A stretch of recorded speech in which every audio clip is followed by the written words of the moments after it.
Good morning all from my side. I'm Andrew King, your Group CEO, and I'm joined here by Mike Powell, our CFO. I'll provide some highlights before passing on to Mike for an overview of our financial performance. I'll then give you an update on performance of each of our business units before wrapping up with an update on some of our key strategic initiatives. After that, Mike and I look forward to taking your questions. I'm pleased to report that we delivered a strong performance against a backdrop of what were very challenging trading conditions. Macroeconomic factors have resulted in a slowdown in demand, in turn pressurizing margins and profitability relative to the very high levels achieved in 2022. While EBITDA is down, the resilience of the business is amply demonstrated by the still strong margins and returns achieved, and our very strong cash generation of 554 million euros in the period, up from 519 million in the prior period. The commitment of our people, our diversified portfolio of sustainable products, strong vertical integration, and enviable cost competitiveness are what enable us to deliver strongly in these market conditions. Importantly, we are able to take a long-term view on investing in our portfolio thanks to the strong cash generation, our robust balance sheet, and the confidence we have in the structural growth offered by the markets we serve. We remain fully committed to our 1.2 billion euro expansionary investment program, and we're making good progress with all projects on track and within budget. I'm delighted that we could also open up a further growth option during the period by concluding an agreement to acquire the Hinton Pulp Mill in Canada, which provides opportunity to build on our global leadership position in kraft paper and bags. We continue to make good progress on our Mondi Action Plan 2030 sustainability commitments, despite the many headwinds that arise during an economic downturn. I'll come back later to some of the exciting new products we are developing with our customers centered around sustainable packaging solutions. I remain convinced that the current slowdown in our packaging markets is cyclical rather than structural, and I believe the investments we are making today will put us in a great position to leverage the strong structural growth trends in these markets well into the future. I'll now hand over to Mike for the financial review. Thanks, Andrew. Morning, everybody. So let me take you through the group's financial results, and to be clear, all the numbers that I talk about are for the group's continuing business, which exclude Russia, though I will touch upon that separately later. We delivered strongly in the period against the backdrop of challenging market conditions. Underlying EBITDA of 680 million euros and basic underlying EPS of 0.67 per share were both lower when compared to the exceptional performance seen in the first half of 2022, which saw favourable market conditions. Though, as can be seen when comparing to the first half of 2021, it's clear that we continue to deliver strongly. The cash generation of the 554 million euros was up on the prior year, testament to the strong cash characteristics of the business, and return on capital employed, which is a 12-month rolling measure, was 19.1%, similar to the prior year. Here you can see the main drivers of the change in underlying EBITDA when compared to the first half of 2022. Our volumes were down, driven by softer demand, in part due to customer destocking and softer markets, except for containerboard volumes, which were broadly flat. Selling prices were higher in flexible packaging, lower in corrugated packaging. Input costs were higher half year on half year across most major categories. Now, given the economic environment has been incredibly volatile over the last 12 months, with significant changes seen in both selling prices and costs, on this occasion I've therefore included a bridge of sequential performance from the second half of 2022 to the first half of 2023 to explain the current momentum that we see in the business, which I think is more helpful. Volumes were lower due to softer demand and destocking, and as you can see, the decline in selling prices. Containerboard prices were lower half one on half two and make up a large part of that bar. These started to reduce in the second half of last year and stabilised towards the end of the first half of this year. Kraft paper prices, which generally lag containerboard prices, along with uncoated fine paper prices, only started to reduce during the first half of 2023. Input costs were lower compared to the second half of 2022. Wood costs remain elevated during the first quarter, but declined during the second quarter, whilst paper for recycling costs were lower throughout the period, with energy costs easing from the winter months. We continue to see easing input costs as we progress into the second half of the year. The forestry fair value gain in the period was €86 million, driven by a higher than usual second quarter of the year, though down €53 million on the second half of 2022. As we look forward into the second half of this year, we expect the forestry fair value gain to be in line with historical averages at around €30 million, though clearly this is a best estimate.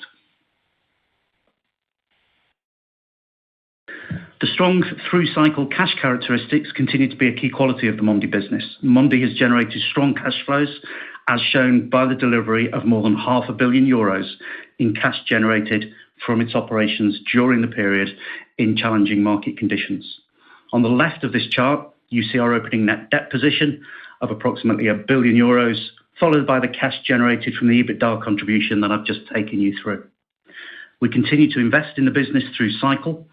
The €412 million that you see includes €310 million on our organic capital pipeline in the period, 90% of which is into our packaging businesses.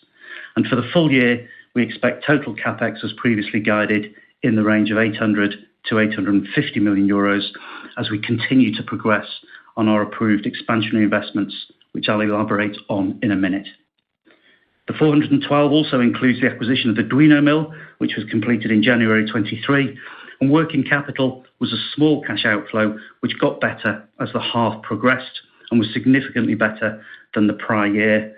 I'd still expect us to have total working capital to revenue at the end of the year within our normal range of 12 to 14%. The rest of the chart's self-explanatory, and all that leaves us with a strong balance sheet levered at 0.8 times with net debt of approximately €1.2 billion. And this gives us the continued financial strength and resilience to invest through cycle in the business. And I just want to actually remind you of our organic investment pipeline on the next couple of slides. Here you can see the approved expansionary projects totaling the 1.2, diversified across geographies, value chains and products. We're confident in the long-term growth of the packaging markets that we operate in and our position within it, and are investing through cycle to deliver value accretive growth and meet the growing customer demand for sustainable packaging and paper products. The pipeline is well executed, it's on track and it's on budget. The horizontal lines on this slide are representative of when each project is expected to ramp up, starting with the project's commissioning date and ending when the project is fully operational. And as you can see, these projects are expected to start up over the next 2 years and then take 2 to 3 years to ramp up to full production. We look forward to completing and commissioning the modernisation project at our Kuopio mill in Finland towards the end of this year, together with some investments in the converting plant network, and we will see their contributions from next year as production is ramped up. Some of the larger projects, including the new paper machine at Štětí, are only planned to start up in a couple of years, and therefore we'd expect meaningful EBITDA contribution from 2025 for these projects. As we've said prior, these projects will deliver through cycle mid-teen returns when fully operational. Our capital allocation framework and discipline has not changed. As I've just taken you through, we're investing behind the growth packaging markets that we operate within. Payment of ordinary dividends to shareholders remains an important part of capital allocation, and as you will have read, the board has declared an interim dividend of 23.33 per share, following our normal mechanical process being 1/3 of last year's total dividend. M&A opportunities continue to be evaluated in line with core strategy, and indeed opportunities may increase in the current environment where there are more challenging conditions and higher costs of money through interest rates. As ever, if we believe we have surplus capital, we'll distribute that back to shareholders on a timely basis, and all that whilst retaining a strong balance sheet with investment-grade credit metrics. Let me touch briefly on the Russian operations. As I'm sure you're aware by now, they've been treated as discontinued operations and held for sale, and therefore not part of the figures presented on the previous slides. We completed the sale of the 3 packaging converting operations during the period and received cash of 30 million euros. The board remains committed to divest the Syktyvkar mill, and as you'll be aware, we terminated the proposed sale to Augment Investments due to a lack of progress in the buyer obtaining the required approvals. As soon as that happened, we restarted the sale process, and we are in receipt of a number of conditional offers from potential buyers. We continue to work through that process, though as I'm sure you understand, the situation is highly complex within an evolving political and regulatory framework. So lastly, on to the group's technical guidance for 23. I've referred to most of these already by now, all of which are unchanged other than the net finance costs, which based on prevailing interest rates are expected to be slightly lower than previous guidance at around 100 million euros due to higher than previously anticipated interest income on the cash balances held in the group. So let me wrap up. We've delivered strongly in the challenging markets. Our expansionary capital investment pipeline is on time and on budget to deliver value accretive growth. We've strong cash generation and a strong balance sheet with continued confidence and strategic flexibility. With that, let me hand you back to Andrew. Many thanks, Mike. I'll now take you through some more of the highlights around the business unit performance before coming back to some of our key strategic initiatives. Turning firstly to corrugated packaging, as you see, profitability declined from the very high levels achieved last year on the back of the generally softer demand and pricing pressures. Pleasingly, though, our containerboard volumes held up well despite the softer overall market, supported by a highly cost-competitive production base and integration strength. Similarly, a robust margin performance in corrugated solutions, despite volume pressures, mitigated the effects of the generally sluggish markets. While we have seen a sharp reduction in containerboard prices since the highs reached in mid-2020, prices do now appear to be stabilizing. On the demand front, it seems that the worst of the inventory destocking is over, and we are seeing an improvement in the order situation for our paper mills and converting operations as we enter into the second half.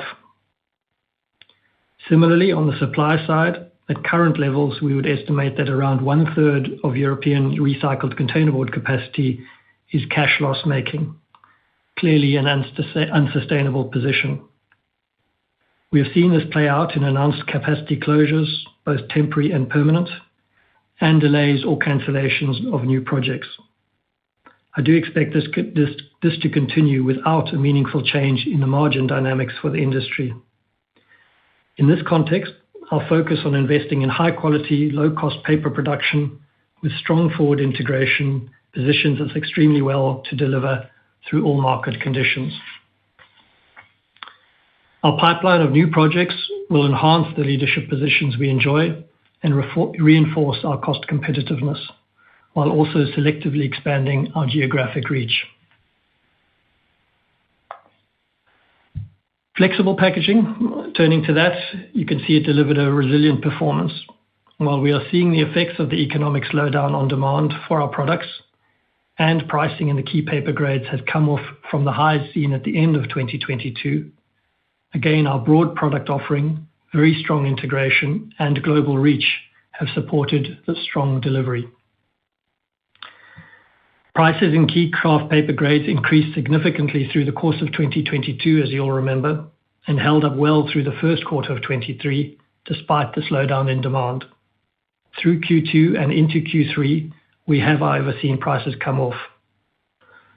With demand appearing to remain soft in the short term, and given the structure of the industry with significant fixed price contracts, we would not expect any real upward momentum in pricing in the near term. We nevertheless still see good, strong structural growth dynamics in this market in the medium term, something that I'll come back to later in the presentation. Positively, as Mike already mentioned, input costs are generally coming off from the highs seen in the second half of 2022.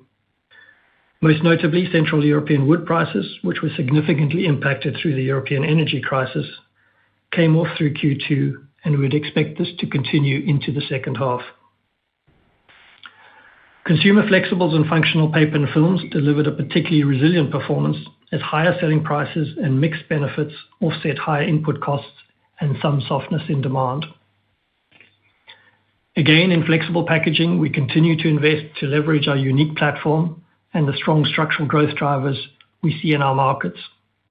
Again, I'll come back later in the presentation to give you a bit more color on some of our initiatives in this regard. Uncoated fine paper delivered a flat year-on-year result, but as Mike explained, excluding the higher forestry fair value gain, the result was down. Our European business was negatively impacted by a sharp decline in demand. While we continue to gain market share as the long-term supplier of choice into our chosen markets, the extent of the decline in demand in Europe in the first half has resulted in us taking selective downtime in our European mills. While there is clearly a strong cyclical element to this demand decline, exacerbated again by destocking in the supply chain, there's no doubt that there's also structural pressures. We are, though, seeing a supply-side response with significant capacity having left or leaving the market. I suspect that more is needed. We recently closed one of our machines at Neusiedler Mill in Austria and the supporting infrastructure, removing around 150,000 tons of capacity. While European markets have been under pressure, the South African business enjoyed a more favorable trading environment, with good demand and stable pricing in the domestic uncoated fine paper market. Profitability was negatively impacted by declining pulp prices over the course of the period, although it is pleasing to see some stabilizing of pulp prices in Asian markets more recently. Here we remain very focused on driving productivity and efficiency measures at our uncoated fine paper operations, while investing selectively to improve cost competitiveness and our environmental footprint. Turning then to some highlights on the progress we are making on some of our key strategic initiatives. Mike has given you an overview of how we are doing with our broader CapEx investment programs, but I wanted to focus specifically on our recent initiatives in the kraft paper and bags value chain, where we enjoy a global market leadership position and I know is one of the less understood parts of our group. I remind you first of our leading global position in the kraft paper market, in particular the subgrade of sack kraft. We currently produce around 1.3 million tons of kraft paper from 5 mills. We are both the largest global producer and offer the widest product range. Our extensive machine park allows us to specialize machines on different kraft paper grades, giving us cost and quality benefits and ensuring security of supply, which is critical for our large multinational customers. Importantly, we see good growth in demand for these products. The traditional end-use applications in the industrial space remain robust, while we are seeing good growth in new applications centered around e-commerce and plastic substitution in consumer applications. The new machine in Štětí, which is due to start production in 2025, will build on this leading position. I remind you that while the Štětí machine is dedicated to sack kraft paper, it will allow us to specialize other machines on different kraft paper grades. So you can assume the market impact is roughly 100,000 tons of sack kraft and 100,000 tons of specialty kraft paper. I'll come back later to our latest move in the space, the acquisition of the Hinton pulp mill in Canada. Turning quickly to this chart, which illustrates our leading position in the global sack kraft market quite clearly. We are the largest sack kraft producer by volume, have the most machines dedicated to its production, and are the largest player in the downstream converting market. No other player can match our scale, geographic reach, and integration strength in these growing segments. Looking at the downstream presence in the paper bags market, we currently sell over 6 billion bags per year with leading positions across Europe, North America, Middle East, and North Africa. We see good growth dynamics in these markets, and our scale, efficiency, reliability, and quality give us confidence that we'll continue to grow market share. Focusing briefly on our position in the Americas, we are currently the number 2 player in the US market, enjoy a significant market leadership position in Mexico, and have a growing presence in the north of Latin America. Summarizing then our strategic position, we are a global market leader in both kraft paper and paper bags. Our integration across the value chain brings real competitive advantage and high barriers to entry, and we see good growth prospects in these markets.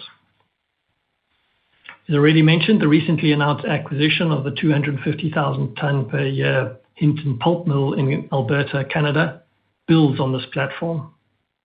We are excited by the opportunity it brings to invest in a new paper machine on site, giving us a cost-competitive, fully integrated production base for high-quality, extensible sack kraft with capacity of around 200,000 tons per year, a grade which is currently not produced in North America.